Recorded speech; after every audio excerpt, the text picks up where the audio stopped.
Hi guys, in this video we'll take a look at some problems that are based on measurement to give you a glimpse of what kind of problems can be asked in GATE examination and then how to tackle such kind of problems with ease, how to find the correct solution of such kind of problems. Now in this video, we'll take a look at the mixed bag of problems, that is I won't be focusing too much on any particular type of problem. We'll take problem from different topics. So let us see the first one. It says a moving coil instrument has the following data. It is giving us number of turns, width of the coil, depth of the coil, flux density, and the current. It is asking deflecting torque and the deflection if spring constant is given. Now this question is based on PMMC type of instrument. In PMMC meter, we know that deflecting torque is given as NIAB. That is 100 turns, 10 milliampere current, area is 20 mm into 30 mm and flux density is 0.1. So that is 600 millimeter square, that is 10 to the power minus 6 into 0.1. So 6 into 10 to the power minus 5 Newton. Okay, so Newton meter, it is torque.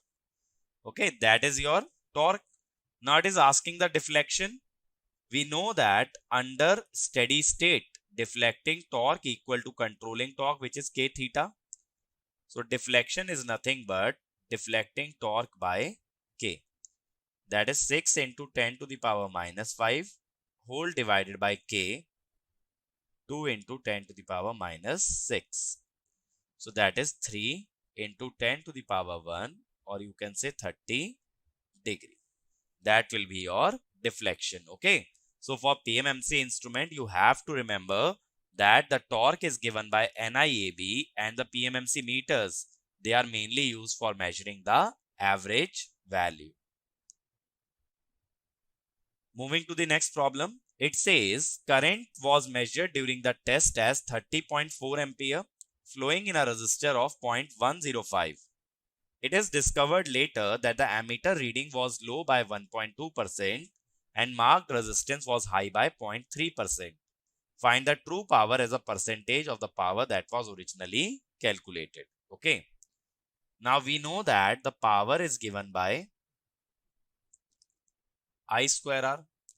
So if you say that the fractional error in power, how you will write it? It will be 2 delta I by I plus delta R by R. If you convert it to percentage, what you will do is you will multiply both sides by 100. To convert fractional error into percentage error, we multiply it by 100. Okay. Now it is saying the fractional error in current is less by 1.2%, that is minus 1.2, and the error in resistance is 0.3, so that is minus 2.1%. That means measured power is less than true power by 2.1%, or you can say measured power by true power is 0.979, that is less by 2.1%. So you can say true power by measured power is 1 by 0.979. It is asking the true power as a percentage of measured power. So if you take the reciprocal of 0.979, you will get 1.021, or you can say 102.1%. Okay. So this problem is based on the concept of fractional error, or you can say composite error. Next problem. It says 3 resistors of having resistances 250 ohm, 500 ohm and 375 ohm are connected in parallel. 250 ohm resistor has a plus 0.025 fractional error.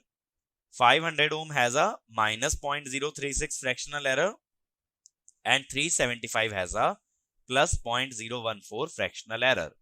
Now we need to find fractional error in the total resistance based on rated value. Now what should be the total resistance? It is basically parallel combination of the three resistors, that is 1 upon 1 by R1 plus 1 by R2 plus 1 by R3. Okay. So first let us calculate the resistance without taking the error.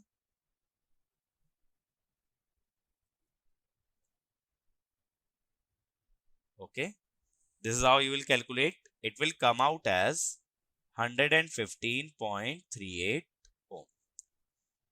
Now here we already know the sign of the error, like 250 ohm has a positive error, 500 has negative, and 375 has positive. So it is saying delta R1 by R1 is 0.025. That means delta R1 is how much? 0.025 into 250. So how much is this change? This change is basically 6.25. Similarly, delta R2 by R2, it is minus 0.036. So delta R2, okay, that is minus 18. Similarly, delta R3 by R3, 0.014, which means delta R3 is 0.014 into 375. So it will be 5.25. Now from here we can say the total value of R1 will be 250 plus 6.25. That is 256.25. R2, 500 minus 18, that is 482. R3, 375 plus 5.25, that is 380.25 ohm. These are the measured values with error. From here also we can calculate one value of R, again using parallel combination, but now we'll use the values including error. So if you substitute the values, you will get 114.45. That is with error we are getting 114.45, without error 115.38. So what is the fractional error? Measured value minus true value over true value. Okay. True value is the value which does not contain any error, and measured value is the value which contains error. So it will be minus 0.008, or you can say minus 0.8%. That will be the percentage or the fractional error in measurement of R. Next question. A simple shunted ammeter using a basic meter movement with internal resistance 1800 ohm and full scale deflection current 100 microampere is connected in a circuit and gives a reading of 3.5 milliampere on 5 milliampere scale. The reading is checked with a recently calibrated DC ammeter, which gives a reading of 4.1 milliampere. The implication is that the first ammeter has a faulty shunt on its 5 milliampere range. First, we need to calculate actual value of faulty shunt. Then we need to calculate correct shunt for 5 milliampere range. Okay. So what is the multiplication factor? So original scale was 100 microampere. We needed to convert it to 5 milliampere. What is the multiplication factor? It is 5 by 100 into 10 to the power minus 6, 5 milli. So 10 to the power minus 3. So that is 50. So the multiplication factor was 50. Now what it says is the meter is carrying a current of total current of 3.5 milliampere. Let me show you.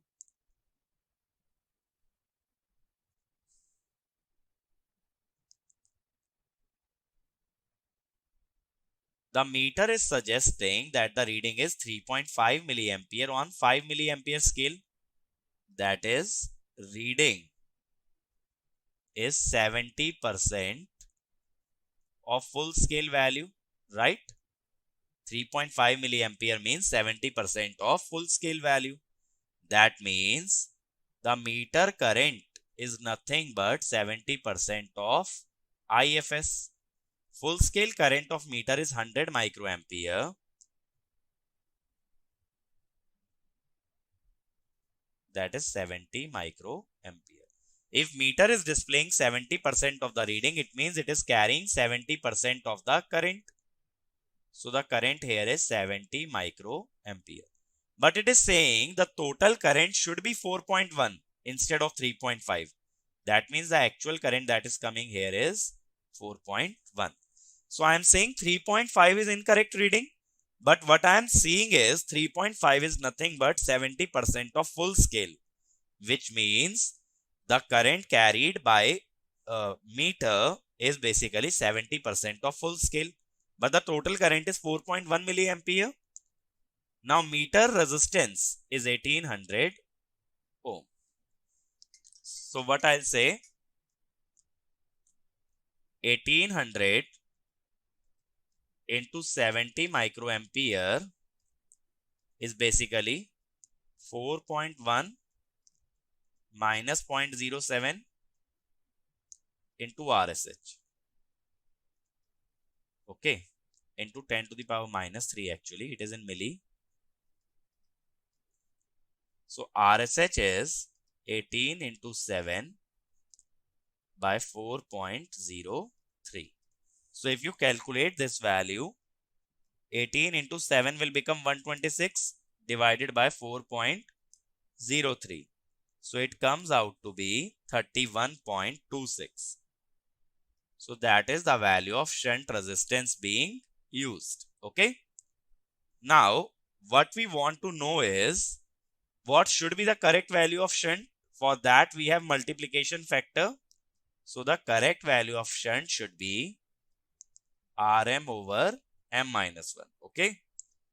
That is 1800 by 49. If it is 1800 by 49, it comes out to be 36.73 ohm.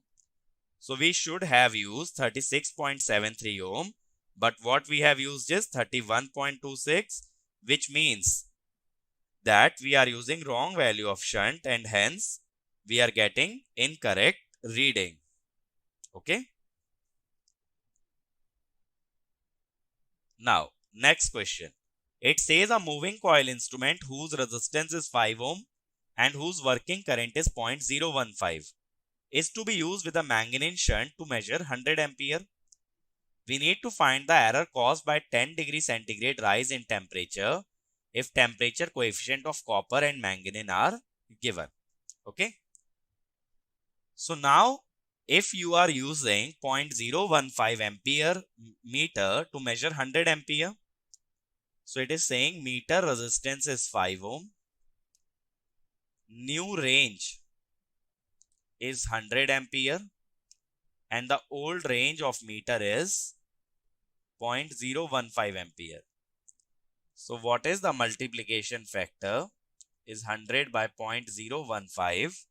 Okay. So it is 6666.67. From here we can calculate RSH. It is Rm over M minus 1. So we can calculate the resistance of this manganese shunt. It comes out as 7.501 into 10 to the power minus 4. Now the resistance will change with temperature because of this temperature coefficient. So what is the new value of resistance? Old resistance 1 plus alpha delta T. Sorry, 5 ohm actually.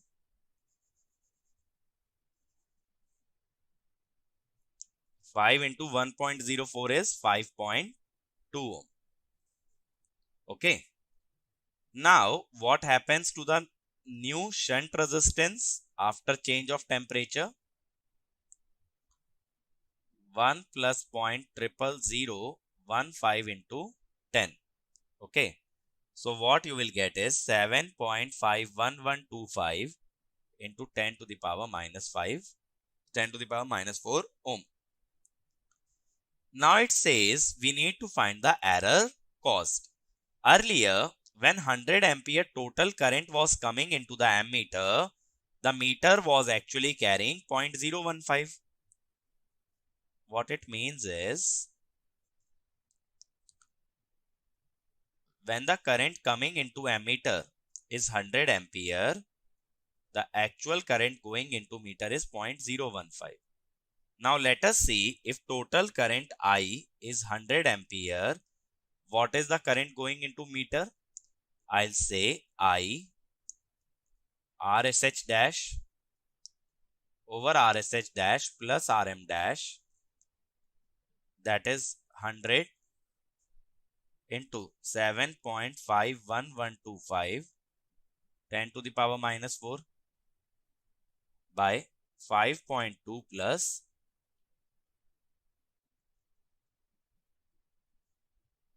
this resistance.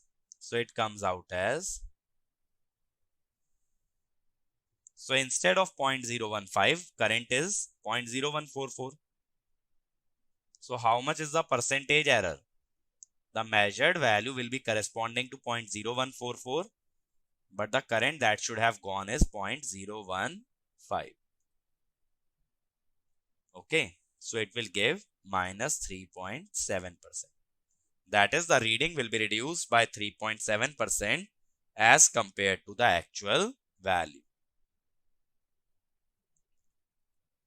Next problem. In an indicating PMMC type ammeter, the current through the coil for full scale deflection is 5 milliampere. Coil resistance is 5 ohm and the swamping resistor is 4 ohm. The meter is to be used for measuring current up to 1 ampere. We need to find the shunt resistance. So what is the multiplication factor? The new range is 1 ampere and the original range is 5 milliampere. That is 200. Now this swamping resistor is always connected in series with the meter. If this is meter resistance, this is swamping resistance, and there is one shunt resistance. So what is the value of shunt resistance required? It is simply Rm plus R swamping over M minus 1, that is 5 plus 4 by 199. Okay. So 5 plus 4 by 199, that is 9 by 199. It is approximately 0.045. Okay. Remember, the swamping resistance is for correcting temperature error in an ammeter and it is connected in series with the meter. Next problem. It says a non-inductive shunt is used to increase the range of 10 ampere moving iron ammeter to 100 ampere. Non-inductive shunt means only RSH. There is no inductance. The impedance of the instrument, that is Zm. If the combination is correct on a DC circuit, find the error on AC circuit. Okay. Combination is correct on DC. For DC, ignore reactance of meter, because in DC inductance will not work. So what we will say is meter resistance is 0.06. What is the multiplication factor? Multiplication factor is new range by old range, that is 10. So what is RSH? Rm over M minus 1, 0.06 by 9. That is the value of RSH for correct measurement.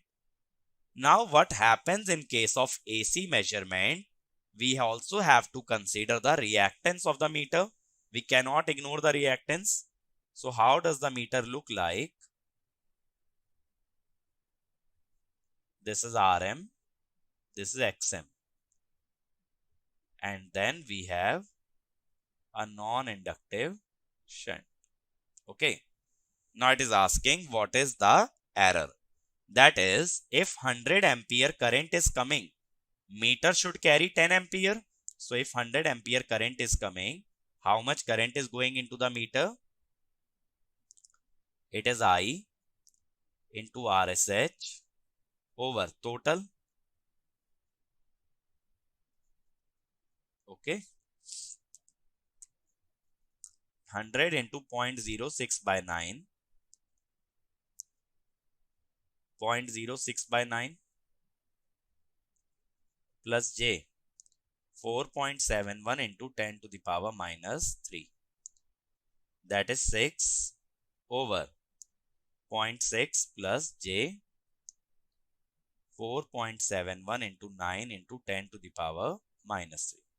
So how much current is in IM? It comes out to be, if you take the magnitude, it comes out as 9.9725. Or let me calculate the magnitude once. Okay, let me recalculate. I think I have done some mistake. Okay, so I am calculating by means of calculator.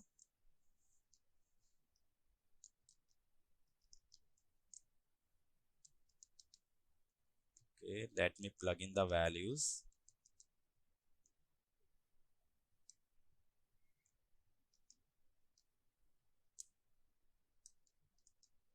So the value that comes, if I take magnitude, is 9.9751. Okay.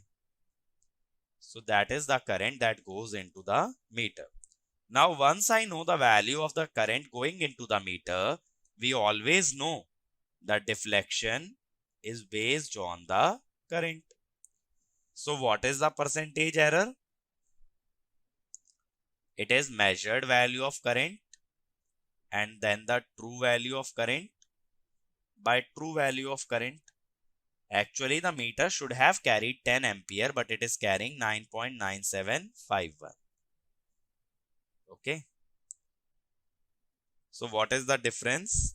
9.9751 minus 10 will come out to be minus 0.0249.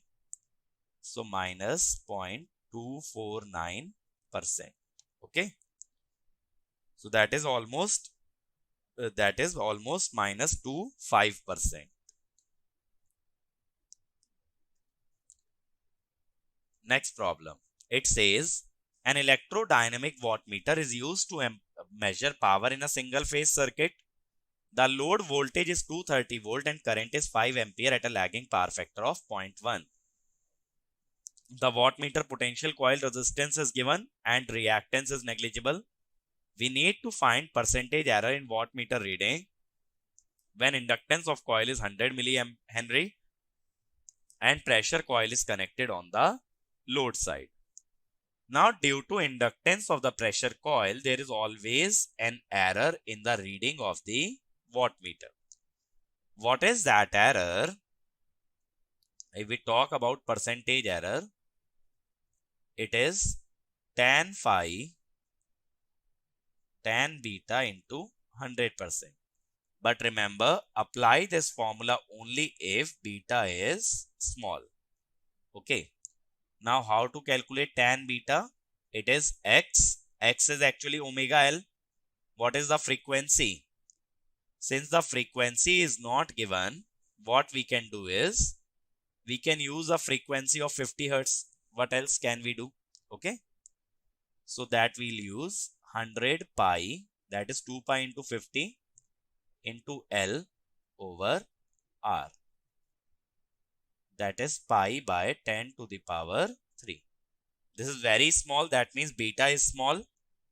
And tan phi is tan of cos inverse 0.1 into pi by 10 to the power 3 into 100. Okay. So from here you get the percentage error as 3.125%.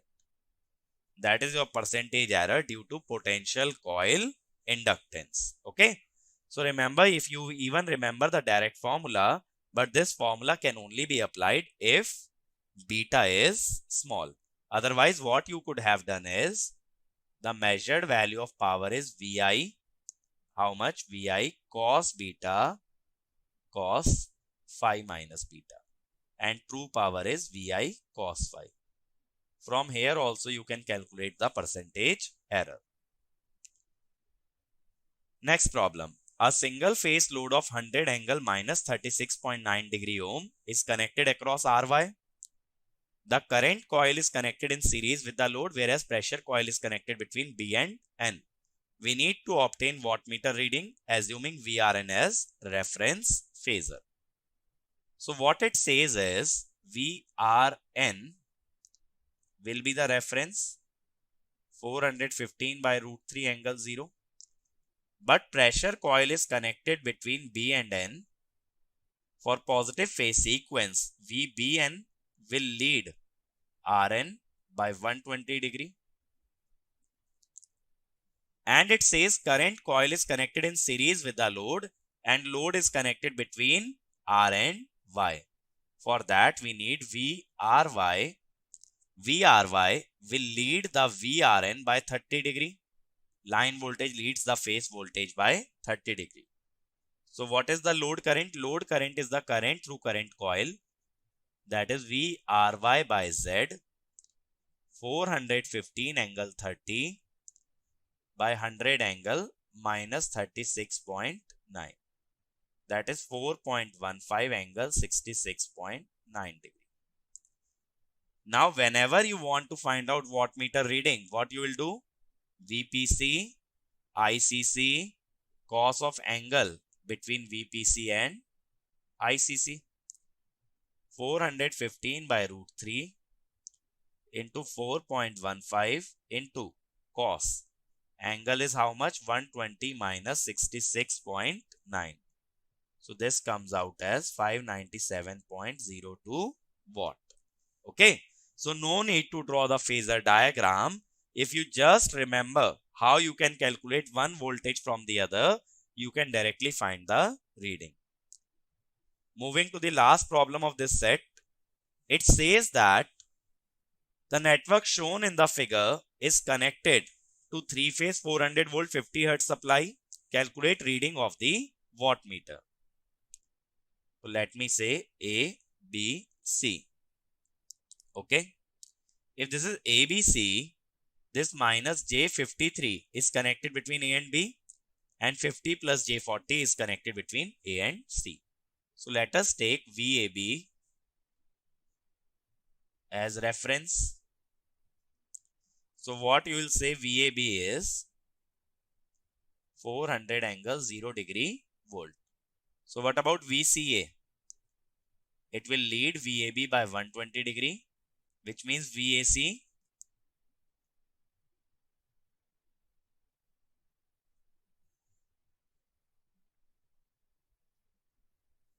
okay. So VAC is 400 angle minus 60. So now what we'll do is we'll calculate two currents, I1 and I2. If I calculate I1, I'll say it is VAB by minus J53. That is 400 by 53. VAB has angle 0. J will become plus J when it goes in the numerator. What about I2? I2 will be VAC, that is 400 angle minus 60 by 50 plus J40. Now you can say that the current through current coil ICC is basically I1 plus I2. Okay, that is I1 plus I2, or you can say J 400 by 53 plus 400 angle minus 60 by 50 plus J40. Okay, if you take this data, let me calculate once. How much does this come out to be?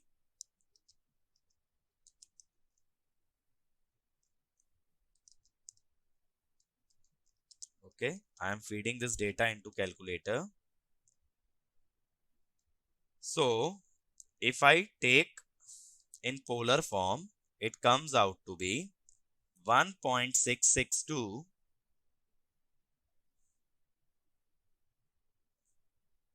I think there is certain mistake. because this should come out to be higher.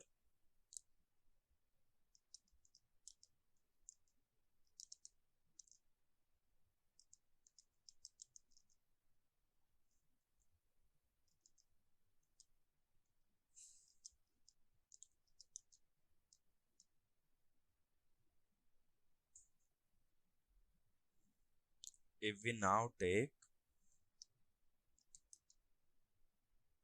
it comes out as 1.662 angle 124.44.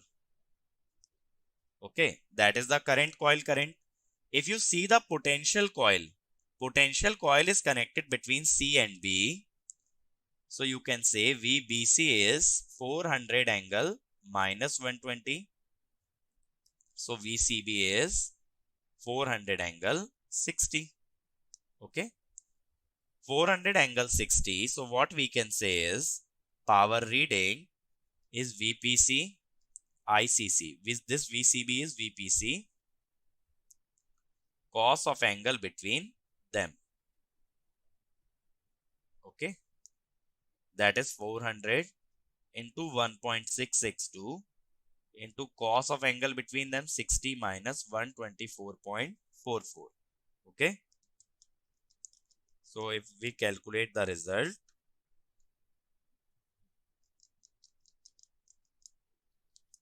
it comes out as 286.83.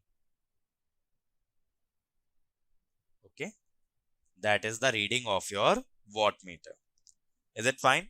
So I'll conclude this lecture here and we'll see some more problems based on measurement and instrumentation in the next video. Thank you.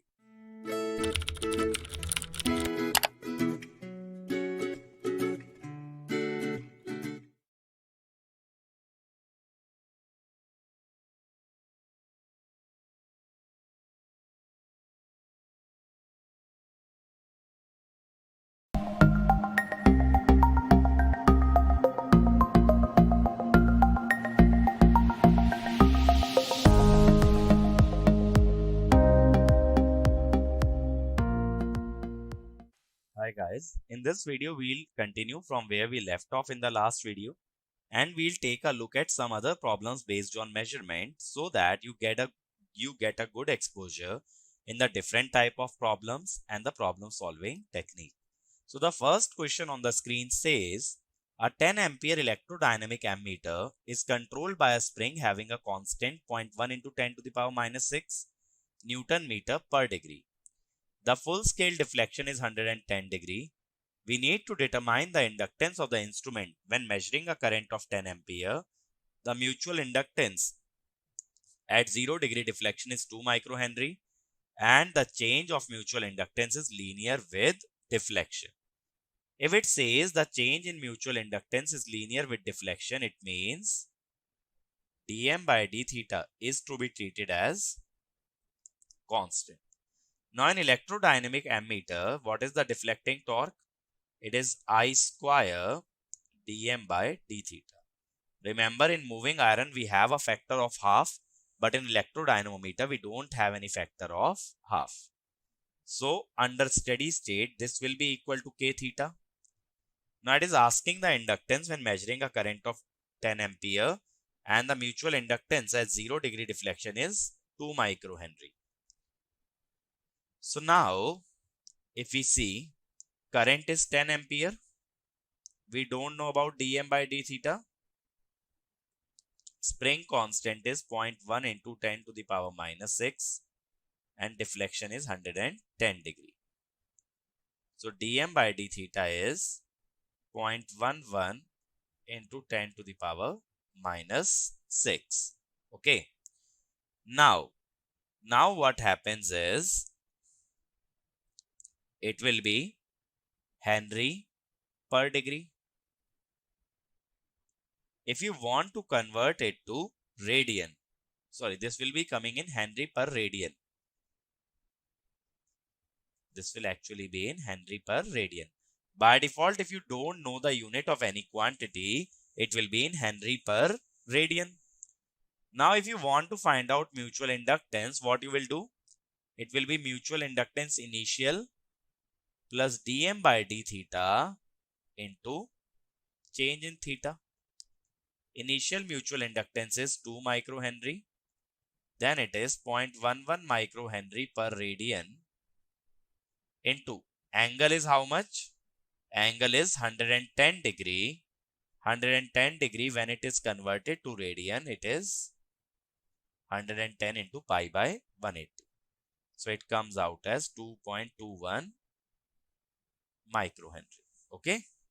So that is the mutual inductance when measuring a current of 10 ampere, or you can say mutual inductance at full scale deflection.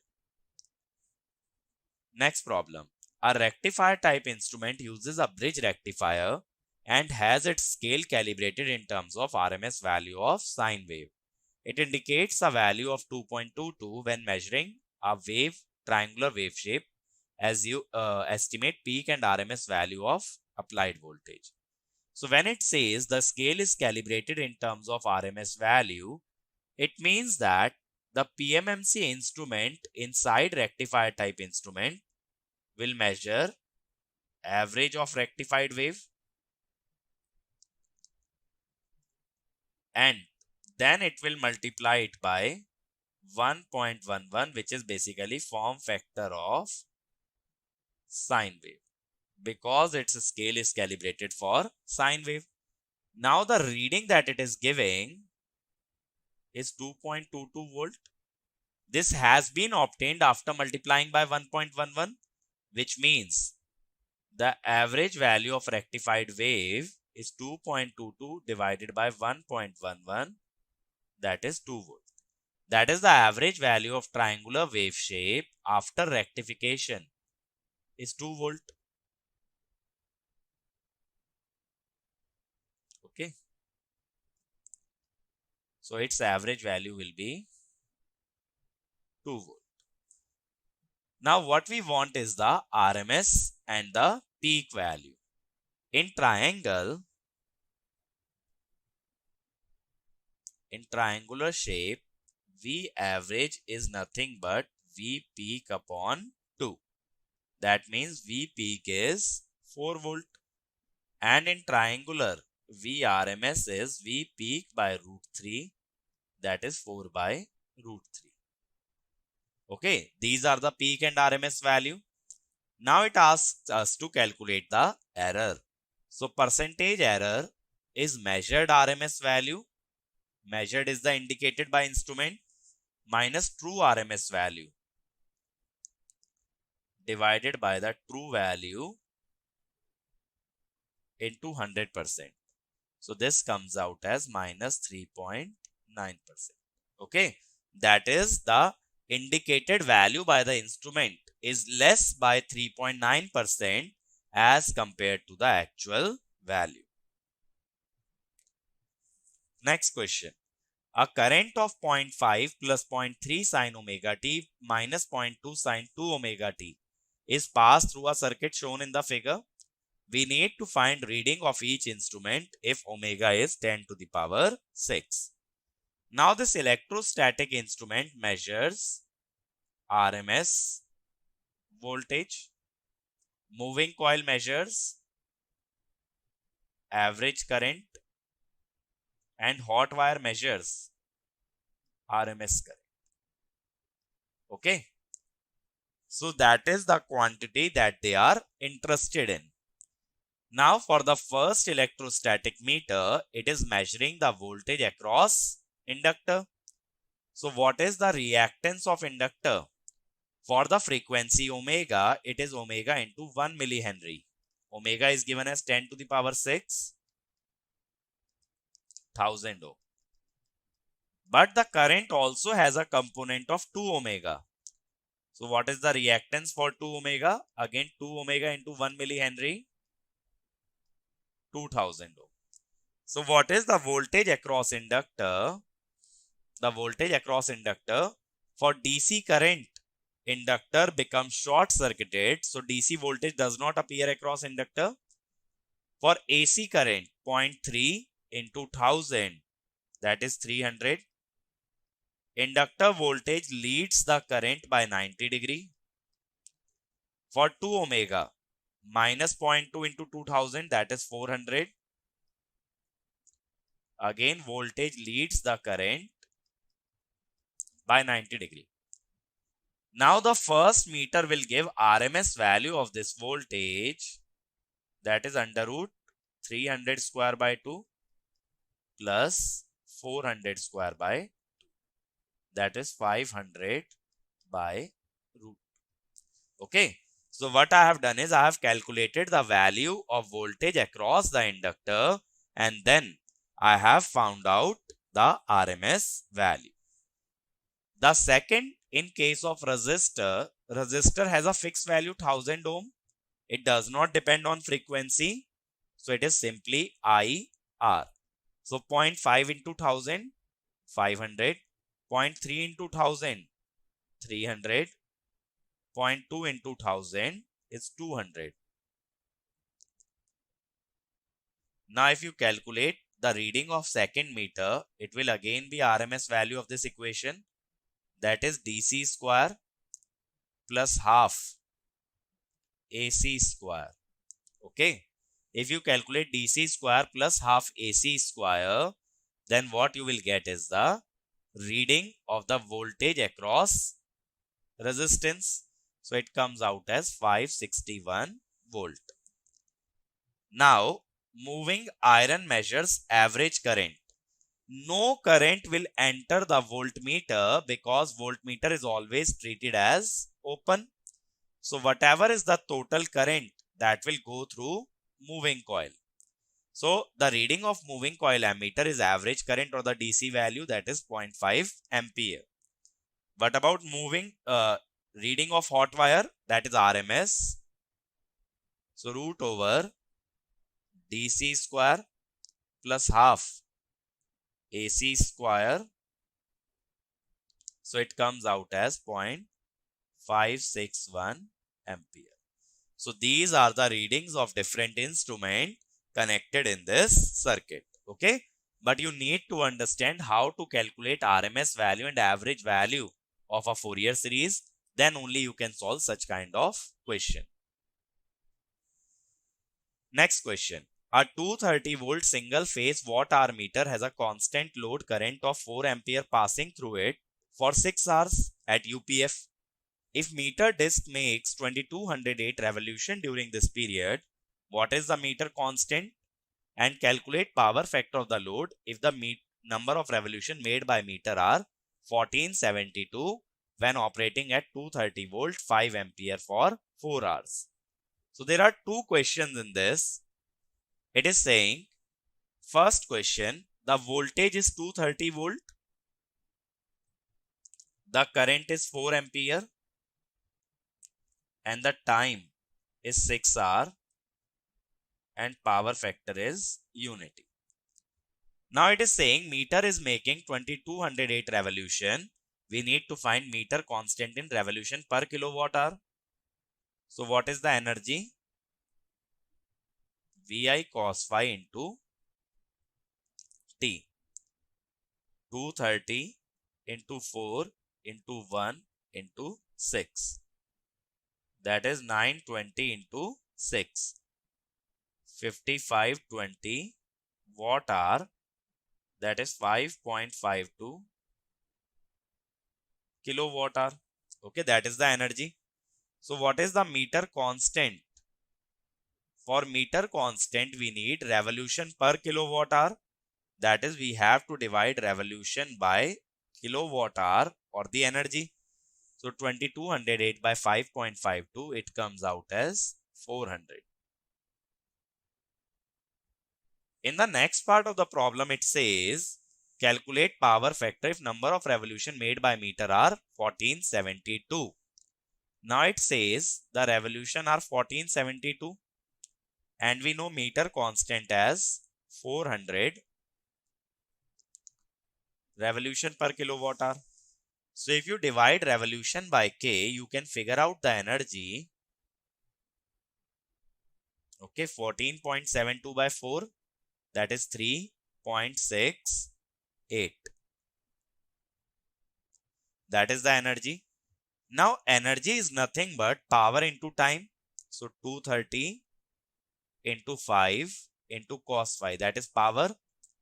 In kilowatt it is divided by 1000 into time is 4 hour. So cos phi is 3.68 by 4 into 1.15. So it comes out as 0.8. Okay. So remember, whenever we are dealing with problems based on energy meter, mostly the problems are centered around the units. You have to play with the units. Always keep track of the units that you are using in terms of meter constant, in terms of energy. Next problem. The power flowing in a three-phase 3-wire balanced load is measured by 2 wattmeters. Reading of wattmeter A is 7500 and B minus 1500. What is the power factor of the system? So whichever wattmeter gives the higher reading, it means the reading is VLIL cos 30 minus 5. Whichever gives lower reading, VLIL cos 30 plus 5. So whenever you are calculating power factor, you will first apply tan phi root 3. Here always subtract lower reading from higher reading upon higher plus lower. That is root 3 into 9000 by 6000. Okay. So 9 by 6 is 3 by 2. Okay. So from here, if you calculate the value of phi, it comes out as 69 degree. So what is the power factor? Cos phi. Cos phi comes out as 0.358. That is the first part. Second, if the voltage of the circuit is 400 volt, what is the value of capacitance which must be introduced in each phase to cause the whole power to appear across wattmeter A? It means that the reading of wattmeter B should go to 0. The reading of wattmeter B can go to 0 when this 30 plus phi becomes 90 degree. Or you can say phi becomes 60. Or you can say power factor becomes 0.5. So it is saying that we have to improve the power factor from 0.358 to 0.5. What is the value of capacitance? So this is a problem based on power factor correction. How do we deal with such kind of problems? We say QC is P tan phi 1 minus tan phi 2. Real power consumed is sum of the wattmeter reading 6000 tan phi 1. We just now calculated 3 root 3 by 2. Tan phi 2 is tan 60, that is root 3.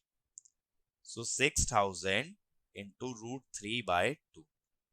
That is 3000 root 3. Okay. Now if it is introducing capacitance in each phase, so you can calculate QC per phase. That is QC by 3. You can say 1000 root 3. And that will be VPH square by XC. Or you can say omega C VPH square is 1000 root 3. So C is 1000 root 3 by omega. Omega is 100 pi frequency and VPH 400 by root 3 square. Okay. Is it fine? So once you calculate, it is asking what value of capacitance must be introduced. Or 1 minute, if it is introducing capacitance in each phase, that means basically it is introducing capacitance in series. Okay. If it is using capacitance in series, what we'll do is we have to calculate impedance of each phase. Okay. Now voltage of each phase is 400 by root 3 and we know the power is 6000 watt. Okay. So now if you calculate the current in each phase, that is 6000 by 3 VPH cos phi. Okay, that is 24.1 ampere. That is the current in each phase. So what is the impedance of each phase? VPH by I. We can use the method of QC if capacitance is being connected in shunt, but here in each phase means it is connecting in series. So that is why I'm going by the method of impedance. 400 by root 3 divided by 24.1. So it comes out as 9.55 ohm. What about resistance of each phase? That is real power of each phase. 3 phases 6000. So single phase is 2000 by I square. So it is 3.44 ohm. From here we can calculate reactance. Once you have impedance and resistance, under root z square minus r square is x square. So it comes out as 8.9 ohm. Now we know the new power factor is 0.5, which means tan phi is tan 60, that is root 3. So that means x minus xc by r is root 3. From here you can calculate xc. Xc is basically how much? 3 ohm. Xc comes out as 3 ohm, which is 1 by omega c. From here if you calculate the value of c, you will get 1060 microfarad. Okay. If it says capacitor introduced across the load, that is shunt. Capacitance introduced in each phase, that is series. For series, always go by the method of impedance. Next question is based on CRO. A CRT has an anode voltage of 2000 volt. Parallel deflecting plates are 2 cm long, 5 mm apart. The screen is 30 cm from the center of the plates. Find the input voltage required to deflect the beam through 3 cm. The input voltage is applied through amplifier having a gain of 100. Now the deflection of electron beam is given by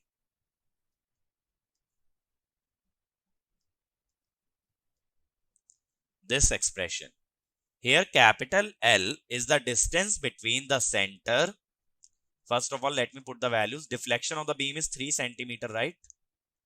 Now capital L is the distance between the center of the plates and the screen. So it is saying 30 cm, that is 0.3. LD is the length of deflection plates. Length of deflection plates is 2 cm. We don't know what voltage is applied. Distance between the plates is 5 mm. And accelerating voltage is 2000 volt. So what is the Vy? It is 2 into 5, 10 into 20.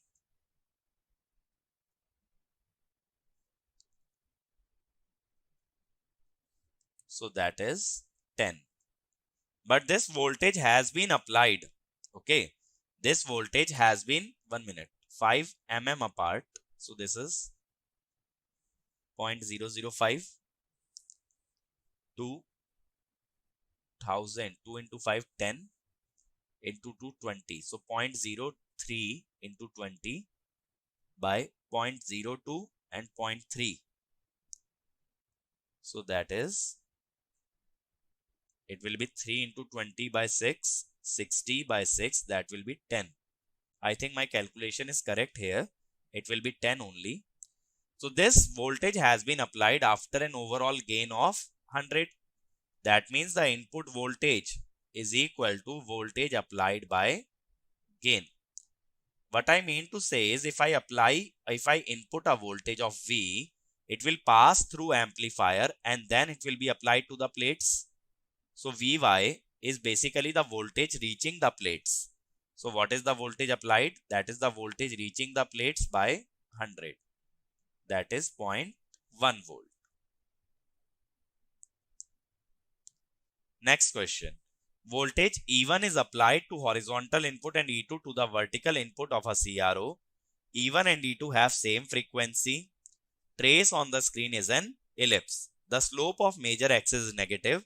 Maximum vertical value is 3 division. where the ellipse crosses vertical axis 2.6. Determine possible phase angle of E2 with respect to E1.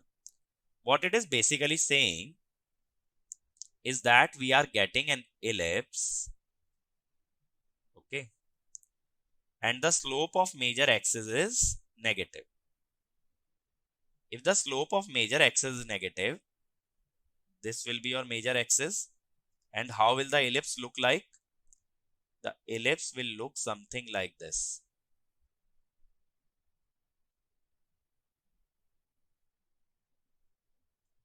Okay. Now it is saying it is cutting the vertical axis as 2.6 division and the maximum vertical value is 3 division. Now when the ellipse lies in the second and the fourth quadrant, we can have two values of phase shift. What two values? Either the phase will lie between 90 and 180 or the phase will lie between 180 and 270. But here the orientation of ellipse is clockwise. Here it is anti-clockwise. Since nothing is mentioned about orientation, we have to give both the answers. So for the first case, it is 180 minus sine inverse intersection over maximum value. Okay. So that comes out to be how much? It comes out to be 120 degree. In the next case, it is 180 plus sine inverse intersection. Sorry, it will be how much? It will basically be minus 180 or 180 plus, it is fine. 180 plus sine inverse, that is how much? It will come out to be 240 degree. Okay. So these are the two possibilities of the phase shift. Is it fine?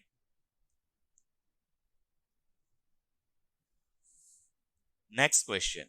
A high impedance probe with 9 mega ohm resistor and 4 picofarad capacitance is connected with an oscilloscope with an input resistance of 1 mega ohm.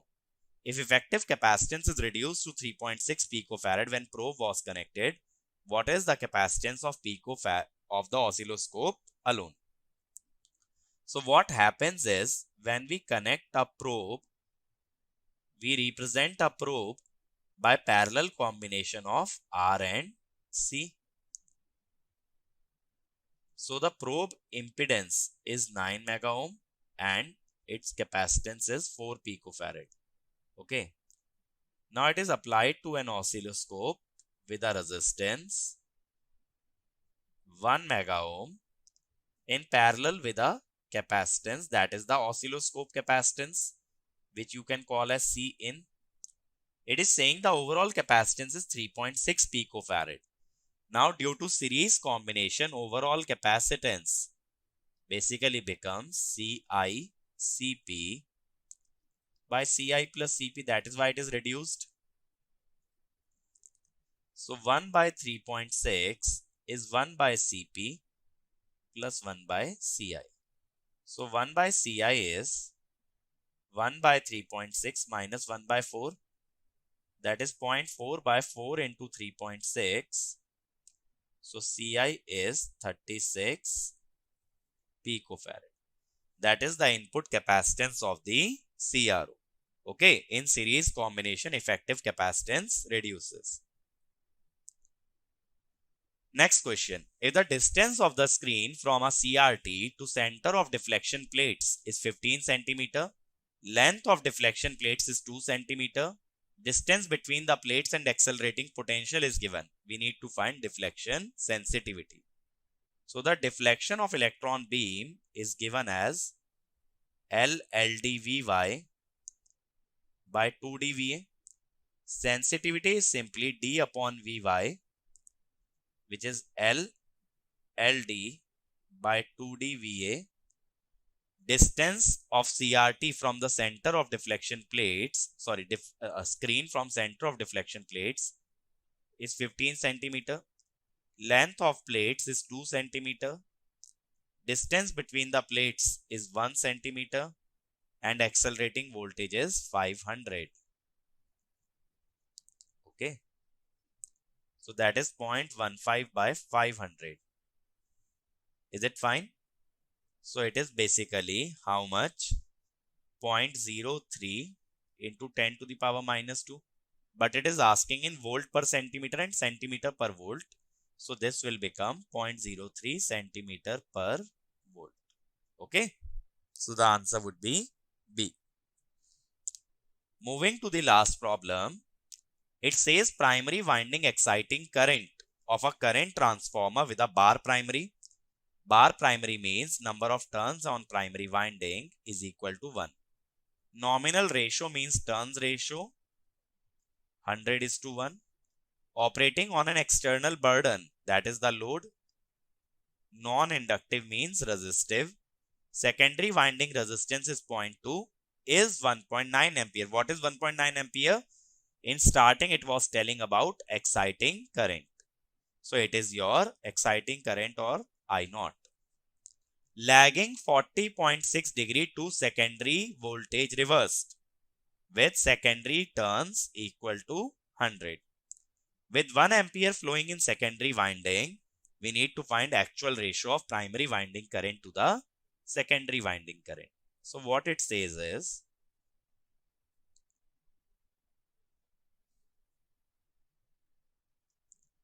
it is giving us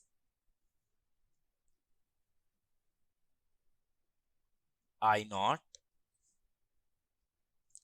and it is saying the resistance of secondary winding is 0.2 ohm and the external burden is 1.6 ohm and 1 ampere is flowing here. This is I1 dash, this is I1. We need to find actual ratio of primary and secondary current. The turns ratio is 1:100.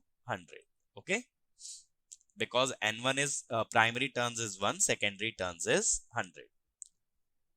Now if we go by phasor diagram, then what happens in a transformer? First we draw I mu. In the same phase we have flux. Then we show 2 EMF. Here secondary has more number of turns, so it will have higher EMF. And then we reverse the primary voltage. Then we show IW here. This is our I0. Now what it is saying is I0 is lagging by 40.6 degree to secondary voltage reverse. Reversing primary or secondary voltage means the same thing, that is vertically upwards. So it is lagging by 40.6 degree. This is your E2. This is your E1. Now if you see on secondary side we only have resistances, which means the secondary current will lie in the same phase as E2.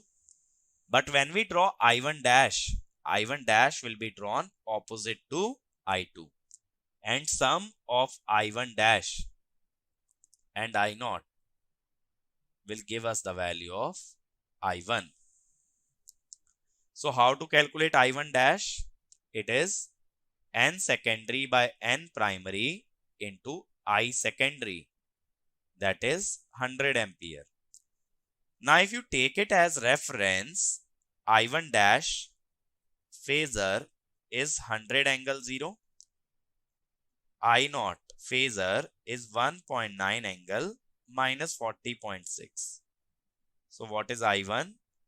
100 angle 0 plus 1.9 angle minus 40.6. If you add them by means of phasor, it is 101.45 minus 0.7 degree. So what is actual ratio? It is primary current by secondary current, that is 101.45. Next is the phase angle error.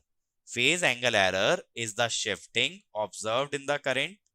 So that is 0.7 degree, but it is asking in minutes. So 1 degree is 60 minutes. So 0.7 degree is 42 minutes. Okay.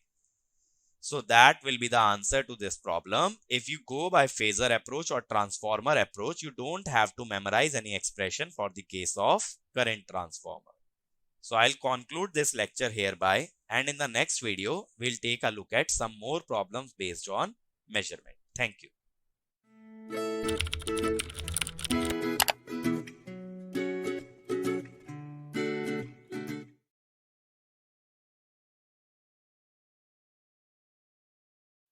corresponding to a certain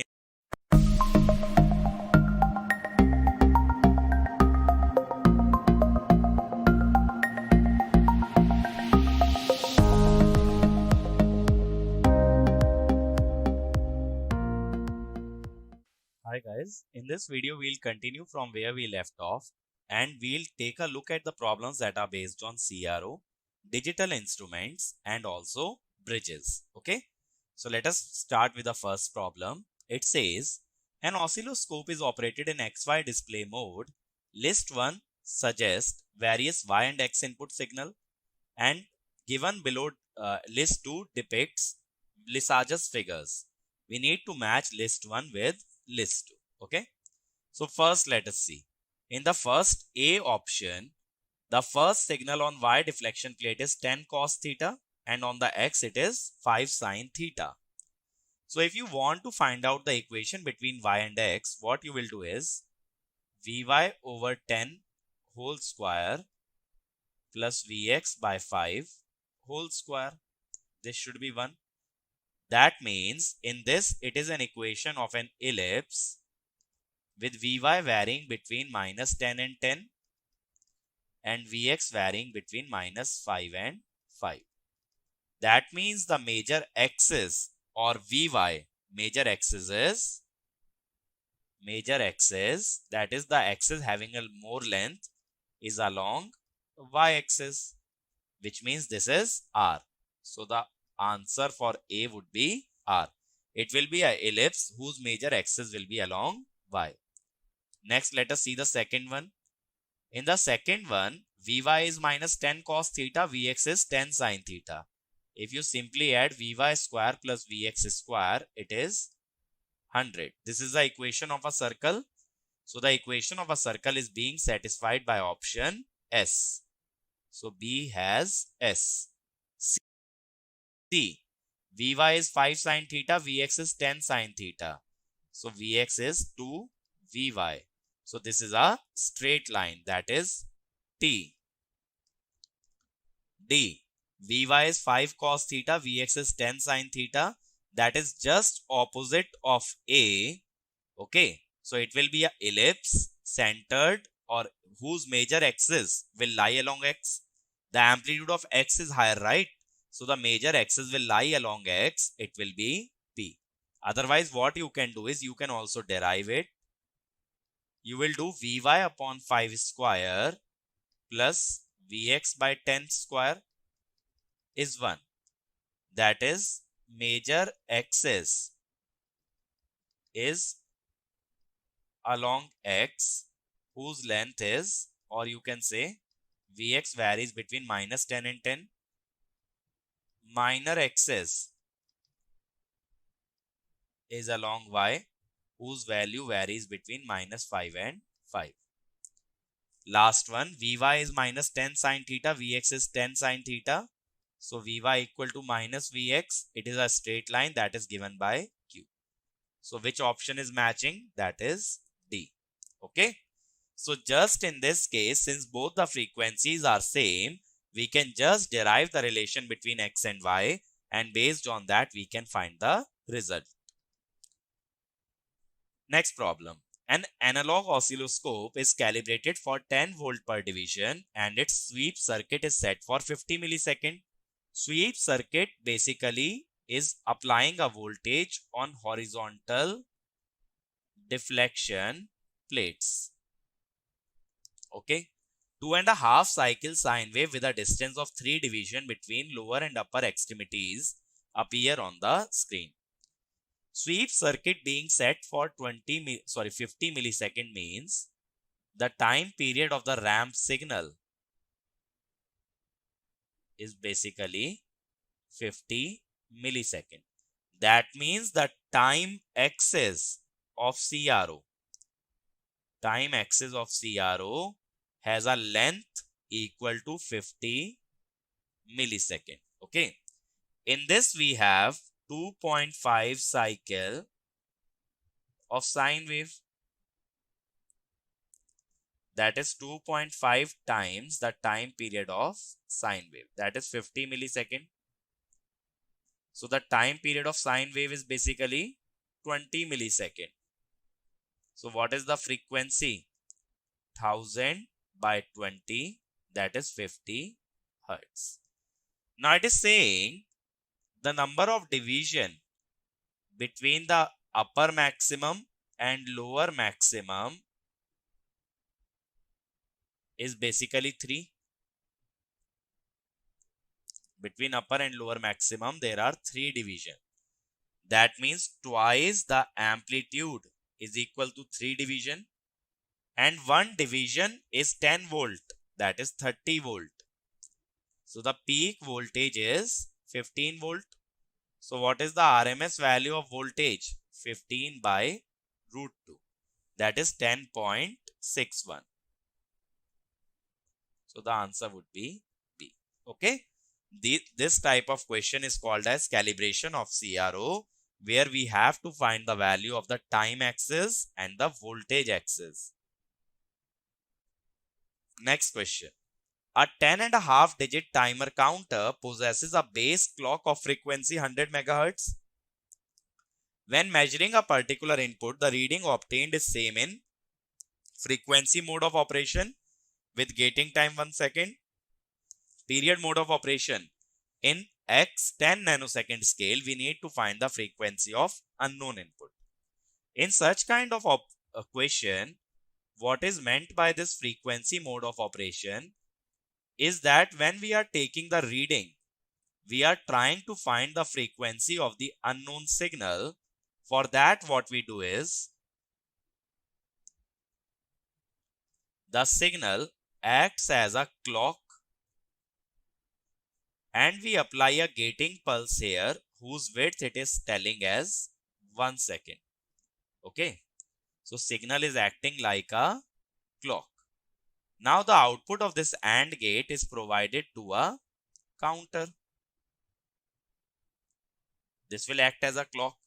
So what we can say is clock is being applied to the counter for a time of 1 second. So number of clock pulses, how many clock pulses will you apply? If the time period of the clock or signal is T clock, in 1 second how many pulses are there? 1 by T clock, that is F clock. So what is the reading of counter? Reading of counter is F clock. That is what it is saying. The reading obtained is same in frequency mode of operation and period mode of operation. In period mode of operation, what do we do?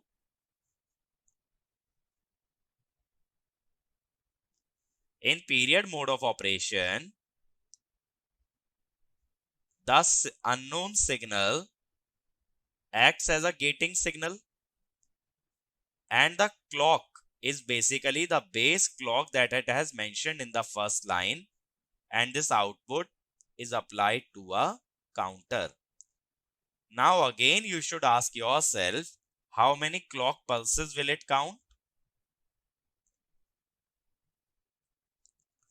So the gating pulse width in this case is equal to T signal. So it will count T signal by T clock.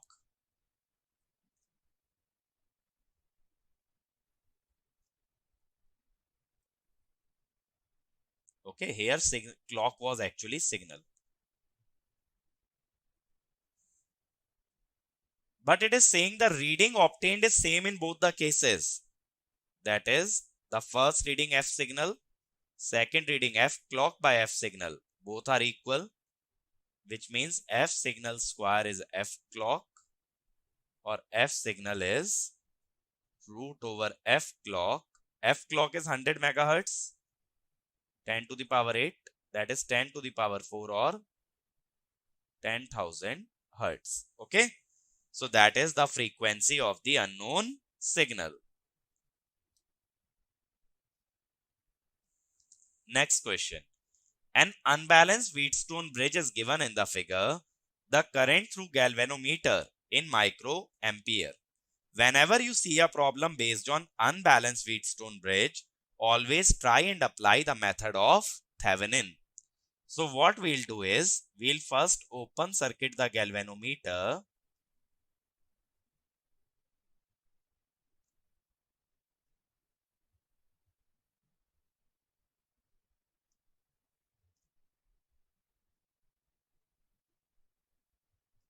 Okay, this is A, this is B.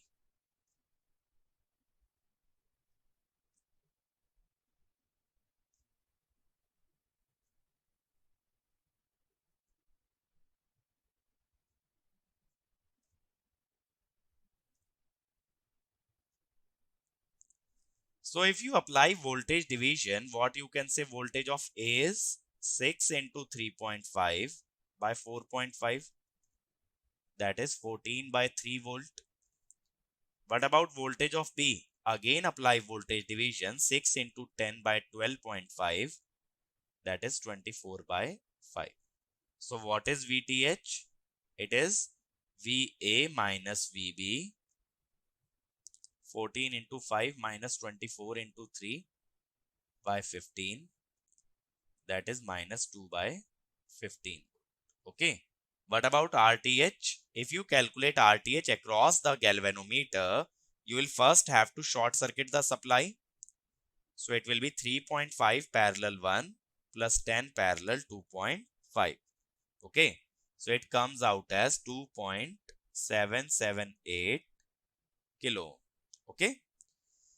So now we have VTH and RTH. What we can do is, we can draw the Thevenin equivalent. You can write down the magnitude of VTH, because that only changes the direction of current, negative sign, and nothing much.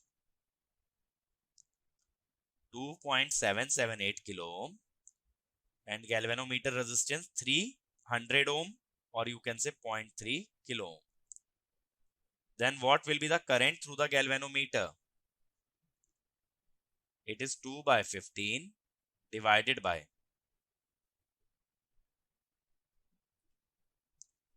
this much. Okay. So how much this value comes out to be? 42.88 microampere. Okay. So that is the value of current through the galvanometer. Next question. A resistance is measured by ammeter and voltmeter circuit illustrated in the figure. The measured current is 0.5 ampere. Voltmeter indication is 500 volt. Ammeter has a resistance 10 ohm. Voltmeter on 1000 volt has a sensitivity. Now, whenever you have a sensitivity of voltmeter, what you have to understand is, resistance of voltmeter is sensitivity of voltmeter multiplied by the range. So sensitivity is 10 kilo ohm per volt into 1000 volt, that is 10 mega ohm. And ammeter has a resistance 10 ohm. It will have a resistance 10 mega ohm. Okay. Now voltmeter says that the voltage is 500 volt, and ammeter says that a current is 0.5 ampere. So what is 500 volt? 500 volt is basically I into resistance of ammeter plus I into load resistance. Current is 0.5 into 10 plus 0.5 into resistance. So that is R is how much? 495 by 0.5. That is 990 ohm. That is the value of R. But what is the measured value? Measured value is always voltmeter reading by ammeter reading. That is 500 by 0.5, which comes out as 1000 ohm. So what it is asking? Value of R, it will be 990. If it was asking the error, then you will use measured value as 1000 and true value as 990. Next problem.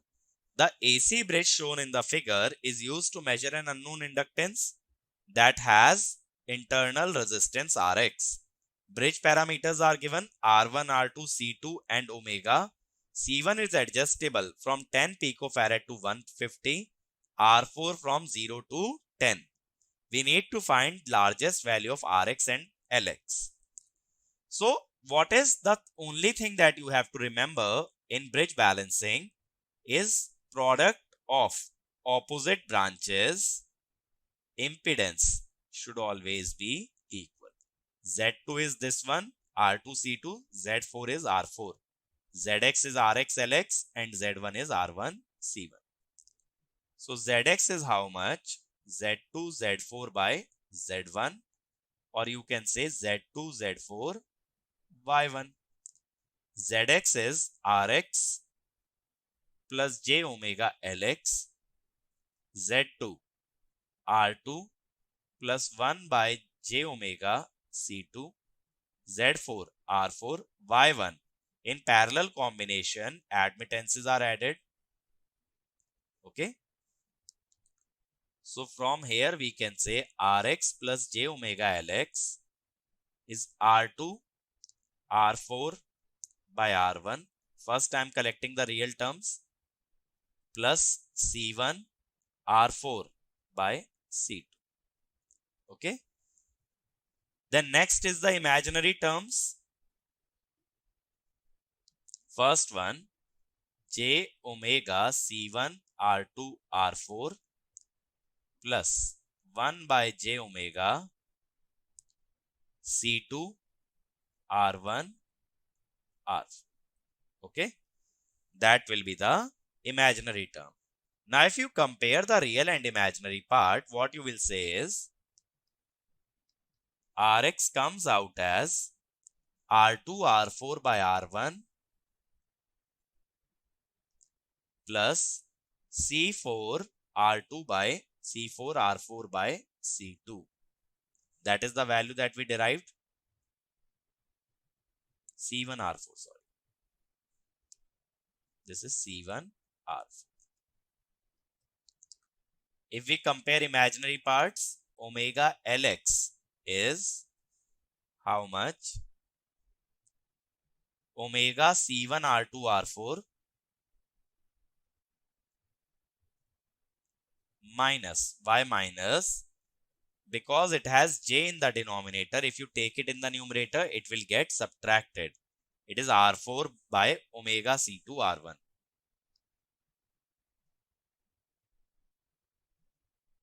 Which means Lx is C1 R2 R4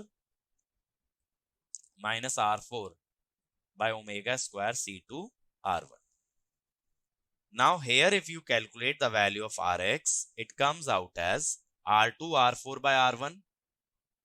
R2 R4, if you put the value 50 kilo ohm, R4 can take maximum of 10 kilo ohm.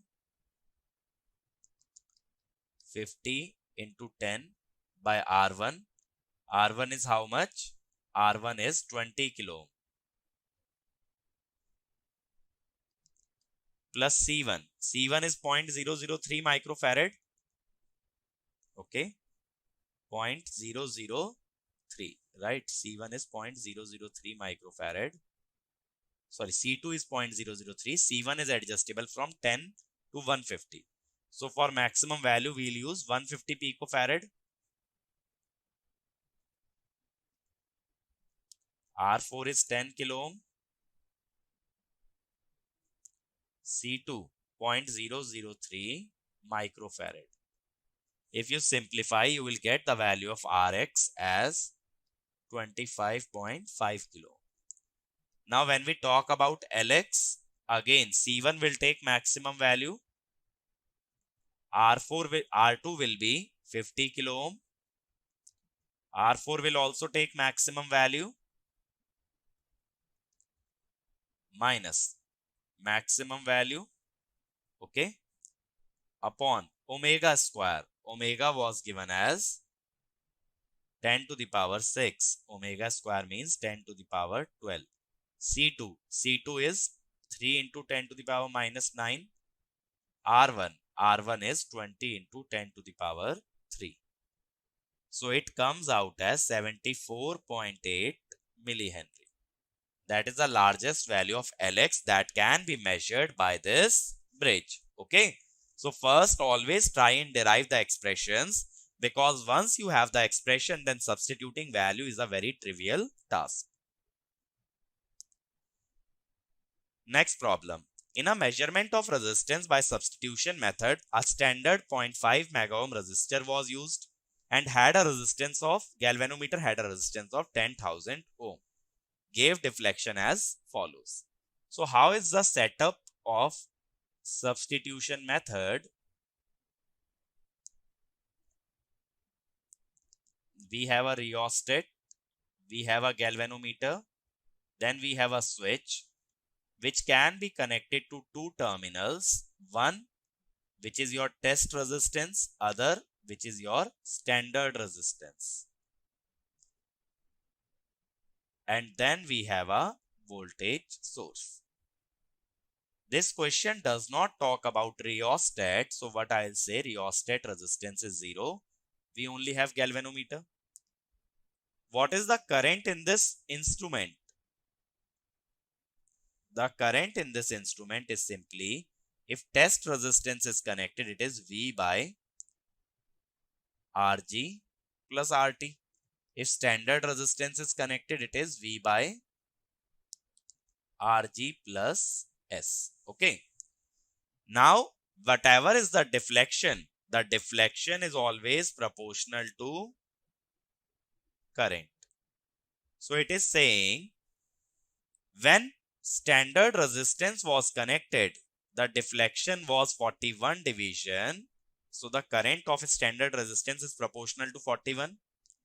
When unknown resistance was connected, then deflection was 51 division. Now if you take the ratio, you will say Rg plus Rt over Rg plus Rs is 41 by 51. So 51 Rg, 51 Rt is 41 Rg plus 41 Rs. Okay. Sorry, 41 S. Okay. That means 10 Rg minus 41 S minus 10 Rg. Rt is 41 S minus 10 Rg by 51. That is 41 into S is how much? 0.5 mega ohm, or you can say 500 kilo ohm. Okay, 41 into 500 minus 10 into Rg. Rg is 10 kilo ohm. 10 into 10, that is 100. Okay, so we have to subtract 100 and then divide it by 51. Okay, so when you divide it by 51, you will get 400 kilo ohm, or you can say 0.4 mega ohm. So that is the purpose of substitution method. Here the deflection is proportional to current, and higher is the resistance, lesser is the current flowing through the device. Next question. A 4.5 digit DMM has error specification 0.2% of reading and 10 count. If a DC voltage of 100 volt is read on 200 volt scale, what is the maximum error that can be expected? Now, in a 4.5 digit DMM, how will be the digits? This can vary between 0 and 1. This between 0 and 9, 0, 9, 0, 9, 0, 9. So first of all, you have to figure out where you have to place the decimal for 200 volt scale. I say here. Why? Because in that case, you can measure up to 199.99. So that means the minimum reading in this configuration that you can obtain is 000.01, and we have a 10 count error. So for 10 counts, what is the reading? 0.01 into 10, that is 0.1. So 10 count correspond to 0.1 volt. What about 0.2% of reading? 0.2% of reading means 0.2 by 100 into 100. plus 0.1, that is the total error is 0.3 volt. But it is asking in percentage. Total error is 0.3, reading is 100 into 100%, that is 0.3%. So the answer would be C. Okay. So what you have to do is you have to find the resolution, and then you can say that one count is corresponding to a certain value. So 10 count will correspond to 10 times that value. Last problem, an unbalanced DC Wheatstone bridge is shown in the figure. We need to find the value of P at which V0 is maximum. So solve this problem as a network problem. Take this as ground. This voltage is E. This is A, this is B. If you find out VA just by voltage division, it is E R1 plus X over PR plus R1 plus X. Okay. VB E into R over PR plus R. Now once we have VA and VB, I'll calculate V0 as VA minus VB. E will be taken common. R1 plus X PR plus R plus RX minus R over PR plus R. So first cancel out R from numerator and denominator. 1 plus X plus P minus 1 by 1 plus P. If you take the LCM now, 1 plus X into 1 plus P minus 1 plus P plus X by 1 plus P, 1 plus P plus X.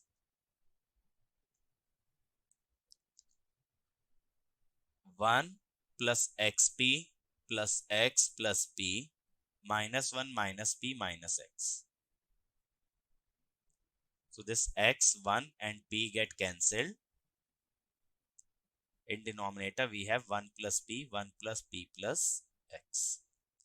Okay. So what is V0 is actually E XP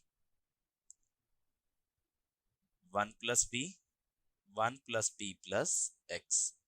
Now you want V0 to be maximum. V0 is actually E XP 1 plus P plus X. If you take P in the denominator, 1 by P plus 1 plus P plus X. If you multiply both the terms, 1 by P plus 1 plus X by P plus 1 plus P plus X. Now for maximum V0, denominator should be minimum because P only appears in denominator. Remember, you can apply this technique only if the variable is only present in either numerator or denominator. So d by dP 1 by P plus 1 plus X by P plus 1 plus P plus X. So the first derivative is minus 1 by P square plus 0 minus X by P square plus 0 plus 1 plus 0. That means 1 equal to 1 plus X by P square, which means P is under root 1 plus X. That is the condition where your voltage output V0 will be maximum. Okay. So this will be all from this video, and we have looked at problems based on all the concepts that can be asked in measurement. I hope these videos have enhanced your knowledge and they are keeping you in better stead for GATE exam. Thank you.